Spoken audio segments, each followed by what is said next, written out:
একটুখানি হ্যাঁ হ্যাঁ রেডি। সুমিতদা, সম্প্রতি সময়ে মোহনবাগান পাঞ্জাব এফসির বিরুদ্ধে খেলতে চলেছে, কিন্তু বিপদ অনেক ঘন ঘন ওই মোহনবাগানের ওপরেও একটা বাঁধা বেঁধেছে। যেমন স্টুয়ার্ট নেই, তোমার দিমিত্রি নেই, আশিক কুরুনিয়ানও চোট পেয়ে বেরিয়ে গেছে। এই প্লেয়ারগুলোকে স্যার কতটা কঠিন ম্যাচ পাঞ্জাব? পাঞ্জাব এফসি তো এমনি খুব ভালো খেলছে, তারপরে মোহনবাগান যে রিদিমে আছে, পরপর 3-4টে ম্যাচ সুন্দরভাবে খেলেছে।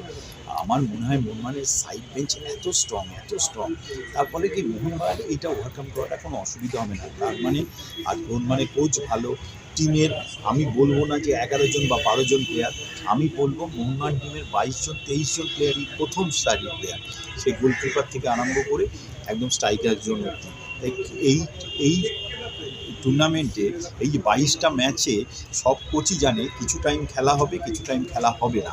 তাই এই মানে কোনো প্লেয়ার চোট পাবে, সেকেন্ড হাফে 10 মিনিট ওভার চোট পাবে, এটা একটা ক্যালকুলেশনের মধ্যে থাকে। এই ক্যালকুলেশন করার পর এখন সেই জায়গাটা এসছে।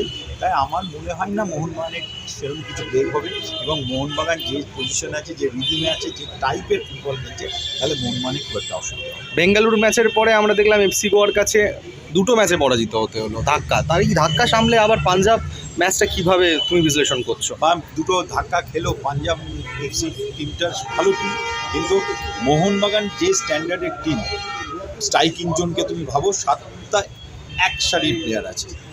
হাফ লাইনে তুমি দেখো 4টে হাফ খেলে, 5টা হাফ কোনো সময় খেলে, 9টা হাফ এক প্রায় অলমোস্ট 19-20 টাইপের। গোলকিপার স্পেশালি, আমি যেহেতু গোলকিপার ছিলাম, আমি বলবো মোহনবাগানের গোলকিপার ইন্ডিয়ার এখন 1 নম্বর গোলকিপার, অসাধারণ ফুটবল খেলছে বিষয়। সো ওভারঅল দেখে আমার মনে হয় না এই ম্যাচটায় মোহনবাগান খুব একটা খারাপ খেলবে। আমি মনে হয় মোহনবাগান একটা মানে কে নেই না নেই সেটা ভেবে লাভ নেই, বিশাল আছে যখন মোহনবাগানের ভেবে লাভ নেই। এবং আরেকটা কথা বলি যে কে নেই না নেই এই পরিস্থিতিতে হয় না। তুমি যদি আইএসএল বা ইংলিশ প্রিমিয়ার লিগ দেখো, এই দেখো, তাতে অনেক প্লেয়ারই দেখবে, অনেক স্টার প্লেয়ার দেখো 7টা ম্যাচ 5টা ম্যাচ চোটের জন্য বাদ গেছে। তার জন্য টিমের কোনো বিরাট পার্থক্য হয় না। এই কারণেই পার্থক্য হয় না, এই ক্যালকুলেশনটা থাকে যে ও না থাকলে রিপ্লেসকে, ও না থাকলে তার রিপ্লেসকে, এই একটা ক্যালকুলেশন। এইসব যারা টিম চ্যাম্পিয়ন হতে যায় তাদের একটা ক্যালকুলেশন, সেই ক্যালকুলেশন অনুযায়ী মোহনবাগান খেলবে, এবং মোহনবাগানের তাতে কোনো অসুবিধা হওয়া উচিত।